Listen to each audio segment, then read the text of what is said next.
Para escribir hacen falta dos cosas: tener algo que decir y decirlo. Para leer, un corazón abierto. Texto Casual, con Juan Pablo Morales. Te da su palabra y la del mundo infinito. Cuentos, novelas, poemas y otros textos recomendados y apuntados por un especialista con todas las letras. O al menos dos. JP.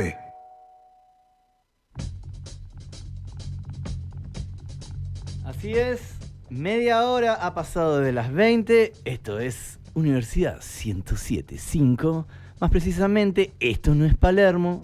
Y como bien escuchaban, en dos letras podríamos definirlo, o al menos presentarlo, porque si te defino, te limito, si te limito, bueno, en fin, no sé cómo se dice eso. Yo no soy bueno con las palabras, pero sí lo es él, el señor Juan Pablo Morales, JP Morales, en su retorno, otro retorno. Este es el programa de los retornos al aire, a la radio. ¿Cuánto hace que no estabas al aire, JP? 10 años. 10 años. 10 años. Recuerdo a nuestro amigo en común, Cuchi Calderón, con quien... Amigo tuyo. ¿No es amigo tuyo? Ya no. Ya no tanto. No estoy en su círculo íntimo. En donde trabajamos en una radio que ya no existe y fuimos muy felices contando historias, otro tipo de historias. Pero vamos a contar historias literarias, sí. Si me lo permitís. Por supuesto, el nombre de la columna, muy creativo, muy inteligente. Texto Casual también infiere la posibilidad de que no sea una columna estrictamente literaria o a un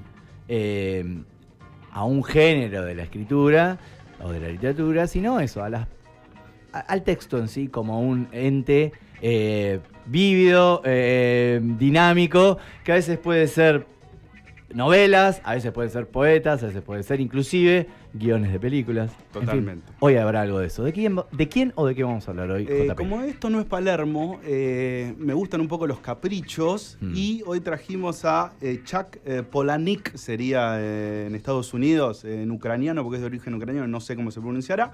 Cuando yo empecé a leerlo decíamos Chuck Palahniuk. Porque no teníamos la información suficiente, no éramos políglotas. No tenías tampoco, viste que Google Translate no existía. Podés escribir la palabra y te hace la pronunciación exacta en el idioma que sea. Totalmente. Yo lo hago. No existía en aquella época. ¿De cuándo hablamos? De mediados de los 90. Ahí va. Fines de los 90. Hoy vamos a hablar de un escritor estadounidense que tuvo su década de fama ahí entre mediados de los 90, principios de los 2000. Estilo satírico, nihilista, efectista, un ladrón hermoso, podríamos decir. Le robó a lo sucio de Bukowski, le robó a Easton Ellis, las temáticas de Irving Welsh, los muchachitos perdidos de los 90, pero de Estados Unidos, pero llevado al extremo de la parodia. Mucho sexo, adicciones, personajes muy odiables y una obra muy famosa, por eso hablábamos un poquito del cine. Películas del cine, que no fue tan famosa cuando él publicó la novela, pero después se transformó en un hito a nivel cinematográfico, que es El Club de la Pelea. Ahí va. Hablamos del autor del Club de la Pelea. Así supongo que habrá sido reconocido de por vida y será inclusive una cruz quizás, ¿no? Cuando pegás un éxito. Ah, ¿quién es? Ah, el que hizo... No solamente eso, sino cuando salió la novela, fue un fracaso. Eso pasaron 3 años hasta que se hace la película, que la película, vos sabés que también fue un fracaso. Después cuando se edita en DVD, explota. Ah, no tenía ese recuerdo. Y ahí Chuck Palahniuk se transforma en un escritor de culto tardíamente. Un escritor de culto que cuando se empieza a hacer famoso, se transforma en un novelista típico de la generación X del momento. Y el otro día leía a Rodrigo Fresán hablando de Chuck, que decía, recordaba una frase que se usaba en ese momento, que dice: ese consumidor de MTV que no lee literatura, lea Palahniuk. Entonces estamos hablando de un personaje muy particular y me gustaría arrancar... Como hoy leer a Mariana Enríquez, por ejemplo. Bueno, por decirlo de alguna manera. Por hacer una con todo respeto y cariño, por supuesto. Pero y un MTV con existe, cuando ese extraño caso donde un escritor, que es la profesión más solitaria y más excluida, bueno, hoy hablamos de filósofos, están ahí más o menos, sí, ellos no saben que yo escribo novelas, sería el meme, que alguno irrumpa en la cultura pop, es casi una... Totalmente. ¿Y de qué manera va a irrumpir? Ahora vamos a contar un poquito, bien. Pero Antes me gustaría repasar cómo Chuck se convierte en Chuck, cuáles son sus orígenes. El tipo, retrato del artista cachorro, cómo se va Exacto. generando, cómo construye su camino. ¿Qué estudió nuestro amigo Chuck? Periodismo. Uf. Y como todo periodista, no trabaja de periodista. No, claro. O por lo menos trabaja... No puede vivir de eso. No puede vivir de eso. Entonces trabaja en Portland, donde él se muda después de problemas familiares varios. Estudió periodismo, pero decíamos que no trabajaba de periodista. ¿De qué trabajó? Arreglando camiones, escribiendo manuales sobre camiones. Después empezó a trabajar en hogares con homeless, con gente de la calle. Después empezó a ser acompañante de enfermos terminales. Empieza a participar de muchos grupos de autoayuda para enfermos terminales. Te empieza a sonar quizás de la película, de alguna de sus novelas, vuelve mucho a esos temas. Y en paralelo toma talleres literarios, en su caso con un tal Tom Spanbauer, que se dedicaba al minimalismo peligroso, o conocido como escritura peligrosa, que traía algo de Bukowski y que consistía en ir a fondo con temas tabúes e inspirarse en el dolor propio y ajeno, sin concesiones. Y así empieza a trabajar con cuentos y relatos que le rechazan en todos lados porque son bastante escabrosos, hasta que llega empieza a trabajar en lo que va a ser El Club de la Pelea, que no es su primera novela, pero es su novela iniciática, digamos. Claro. ¿Qué cosa lo influye también, que lo hablábamos recién fuera del aire? Yo te decía, ¿estás al tanto de la Cacophone Society? Bueno, la Cacophone Society en Portland tiene algunos integrantes, era una suerte de grupo muy a lo yankee, de esas revoluciones de pequeño burgués, que rompía las normas con experiencias culturales colectivas, pero no de altísimo impacto. ¿Viste los flash mobs, por ejemplo? Sí. Bueno, fueron precursores de los flash mobs, de hacer fiestas en lugares clandestinos o prohibidos. Entre las cosas que originó la Cacophone Society fue el festival Burning Man en el desierto de Nevada. Arrancaron sin ningún tipo de autorización, metiéndose en el medio del desierto, haciendo una fiesta y prendiendo un hombre fuego, que era prender fuego, como la opresión de la sociedad de alguna manera. Eso se terminó transformando con los años en uno de los festivales alternativos, entre comillas, más influyentes. Más o menos como tipo Lollapalooza, ¿no? Exacto. Que empezó como algo... En aquel momento empezó como la transgresión de jóvenes que querían salir de los cánones habituales. Ese cóctel es el que convierte a Chuck en un escritor. Él tenía perdón, capaz que me meto en algo que no sabes. Él tenía su origen, su hogar, había, digamos, algún vínculo con la literatura o algo, o era muy clase trabajadora, digamos, esto de ser periodista, pero arreglar camiones. El padre trabajaba en los ferrocarriles, la madre trabajaba en una central nuclear. Working class. Sí, se separan y cuando se separan lo mandan a vivir con familiares. Él empieza a ver en el padre cosas que de chico no le gustaban, salía con una mina, salía con otra, salía con otra cosa que después va a reflejar en sus novelas. Y se empieza a meter mucho con esto que te cuento, ¿no? Con empezar a retratar el dolor y a meterse en esos lugares escabrosos y empezar a ir a fondo. El tipo empieza a amar los personajes que no encajan en el mundo, que tienen una lógica de las reglas un poquito difusa, que provocan transgresiones y las empieza a volver cada vez más absurdas, a veces extremas, al punto que te terminan dando risa en algunos casos. Y eso va a ser un poco el germen de su estilo de literatura, ¿no?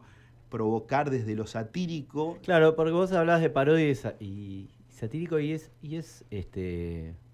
un género, un subgénero, no sé cómo llamarlo, un recurso, al cual hay que tenerle, va a sonar a una contradicción, cierto respeto, ¿no? Porque cuando uno parodia algo desde la distancia, no funciona. Tiene que haber como cierto cariño en el objeto que se parodia, ¿no? O cierto afecto en el sentido más, si querés, psicológico, como quieras. Sí, totalmente. Pero no, si uno está, si es distante de ese objeto al cual parodia, es una burla y no tiene fuerza, ¿no? Esto funciona en la sátira, en el humor, digamos. Tiene que haber una fascinación o un vínculo afectuoso, digamos, no de cariño, pero de algo que te emocione eso que estás parodiando. Totalmente. Él se identifica mucho con esos personajes oprimidos y en algún punto también es como una crítica social que en ese momento pega mucho, que es de responden a una sociedad que te oprime, ¿no? Que es un poco, si recordamos el Club de la Pelea, es un poco eso, ¿no? Sí. Es un tipo que en su obra más recordada, no sé si recordás la película, pero sí. Es un tipo que está oprimido por la sociedad, que vive de la rutina y que se crea un alter ego, ¿no? Un alter ego que yo tuve la mala suerte de primero ver la película y después leer la novela. En la película está muy llevado al extremo y en la novela, como ya sabés, no te sorprende. Pero en un momento se empieza a revelar que hay aparentemente dos personajes, dos narradores, y que es la misma persona que sale con algo extremo para tratar de defenderse de una sociedad. Sí, además la película simplifica el hecho del alter ego escogiendo a Brad Pitt en su prime. O sea, a mí me gustaría tener como mi propio alter ego en mi locura, que por lo menos proyectarme en Brad Pitt. Totalmente. Bueno, ¿qué era?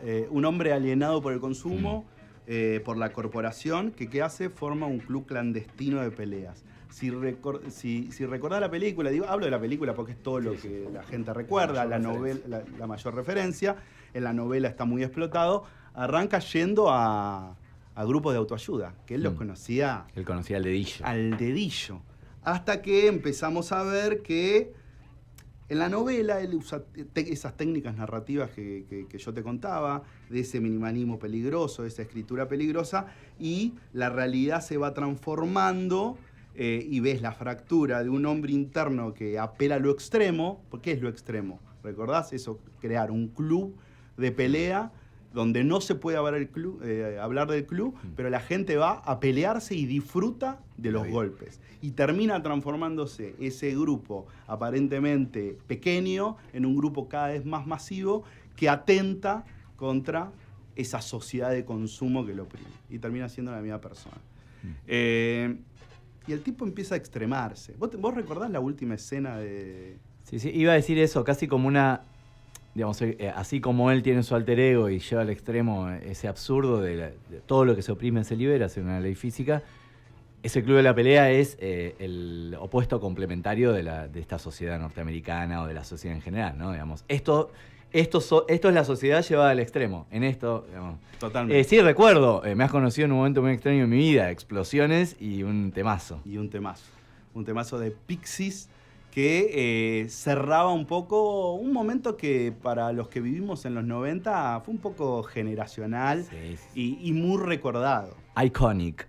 Es más o menos como Trainspotting. Son esas películas que la música es un momento. Bueno, ¿te querés que te explique mi adolescencia? Esto, mira, está. Y a partir de ese momento, el tipo se empieza a extremar. O sea... Ya él hace lo mismo que su personaje. Él, el autor, empieza a tener su propio viaje extremo en su propia literatura. Que arranca. ¿En su literatura y en su vida también? No tanto. Él tiene una vida bastante poco conocida a nivel personal. Interesante. Él se sabe que es gay, pero nunca lo declara. Habla a través de sus libros. No se sabe... Es más, no se sabe que es gay hasta que él lo confiesa en un blog mucho tiempo después. No habla de su vida personal, pero habla a través de los libros, extremando su estilo. Me gustó el fallido, los libres. Se libera completamente. Sí. Y le ocurre una tragedia que lo extrema aún más. Después de que se estrena la película, poquito tiempo después, asesina al padre. Sí. Lo asesina en una cosa bastante trágica. Como te decía, el padre iba de mujer en mujer, una vida bastante caótica. No existía Tinder en ese momento y a través de un aviso en un diario en la que una mujer busca pareja, se contacta con ella. Parece que era una mujer que después se sabe que estaba buscando protección porque había alguien que la perseguía. Había denunciado por abuso sexual a su expareja que termina preso y dice yo la voy a matar. Sale, los encuentra y lo mata. Los mata, los lleva a la casa de ella y la prende fuego. Eso para él, un femicidio que además con todo lo que involucró el padre en su vida, para él es letal y ahí empieza a extremar su literatura. Su siguiente novela es su primer bestseller, claro, porque él no era un novelista conocido hasta la película icónica y escribe Asfixia, donde no extrema, avísame si estoy hablando mucho, si tenemos que ir a una tanda, extrema su estilo, pero arranca con la sátira. No va a ir a... ahora te voy a contar cuando termina de irse al pasto, dirían quienes defienden la literatura más purista. Después que lo matan al padre, en Asfixia, empieza a depurar un poquito, o ir un poquito más a fondo con la sátira. Cuenta la historia de un tipo, Asfixia, Víctor Mancini, que vive de fingir atragantarse con patas de pollo en restaurantes de lujo. El tipo que hace, simula, vive de eso, gana la vida con eso, simula que alguien lo salva, entabla una relación afectiva con ese salvador, lo hace sentirse realmente importante y lo va convenciendo con ese cariño de que lo mantenga, de que le dé plata. Los vive, básicamente, a partir de una relación afectiva, cariñosa, bastante extraña. Volviendo a la idea de la protección, ¿no? De que alguien te proteja, el poder que uno... aquel que protege a la vez es vulnerable a la vanidad que le produce proteger, ¿no? Exactamente. Ese es el nudo central de la novela. ¿Y qué hace con esa guita? Mantiene el geriátrico, el psiquiátrico donde la madre está internada, totalmente loca, haciendo también una crítica poco solapada al costo de la salud en Estados Unidos. Y además, ¿qué hace?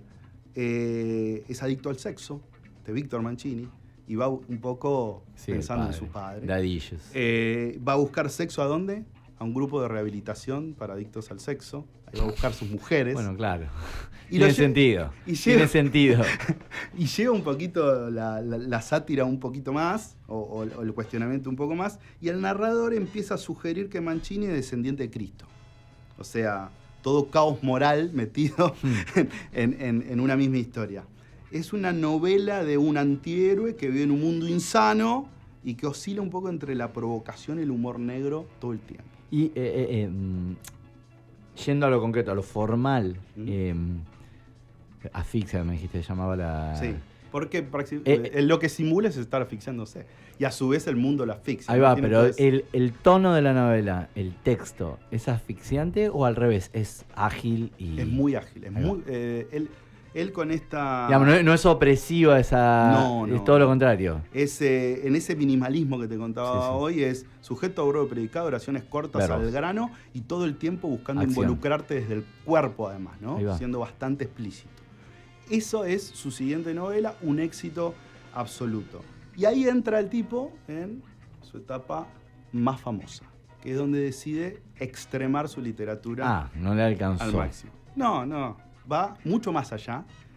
Hay una novela, diríamos, pero en realidad es un conjunto de relatos que él intenta, que eso sale en 2005, en el medio escribe algunas cosas. Y ahí es donde tiene su relato más famoso, que se llama Tripas, un libro que se llama Embrujado, Encantado, Haunted, sería en inglés. Digo que es un conjunto de relatos porque en realidad es una novela donde hay aprendices de escritores que se reúnen y cada uno tiene su relato, pero son todos relatos de él que busca una forma de hilarlos. Y ahí tiene un cuento de 3 episodios ligados a la masturbación adolescente. Ya empieza a pasar a otro estadio en su literatura. Va a fondo con la técnica que ya conoce, va a fondo con el efecto y te quiere meter una sensación física y llevar esa experiencia al cuerpo casi al extremo. De hecho, arranca con esta técnica en el primer párrafo, que yo lo traje para leerlo, son 2 líneas, que dice: tomen aire, tomen tanto aire como puedan. Esta historia debería durar el tiempo que logran retener el aliento y después un poco más. Así que escuchen tan rápido como les sea posible. Así arranca, directamente apelando al lector, y después comienza un relato que no se puede leer en una radio. ¿No? Te puedo dar unas referencias respecto a masturbación adolescente y descubrimiento de la masturbación adolescente. Hay una zanahoria, hay cera de vela derretida entrando por la uretra, hay finalmente una pileta, que ese es el relato que empieza a hacer en primera persona. Un adolescente descubre que siente placer con la succión del filtro. Fíjate a qué nivel, y el resultado es que queda atrapado. Ya. el filtro Ay, le no. succiona el intestino No. y queda prácticamente discapacitado. Es un verdadero asco. Yo te cité a Rodrigo Fresán, que lo leía en su momento con bastante pasión, porque dice, el asco era tanto asco que nos daba risa como lectores. Esa era la vuelta, así como se habla de Tarantino en Pulp Fiction y la presencia de la sangre que da toda la vuelta. Bueno, era esa búsqueda. Y a su vez, después tiene un final con una pericia narrativa que el tipo podía ser efectista, pero también podía causar tristeza. Y te quiero cerrar con esto para que veas cómo funciona la mente humana. ¿Provocó asco? ¿Provocó rechazo?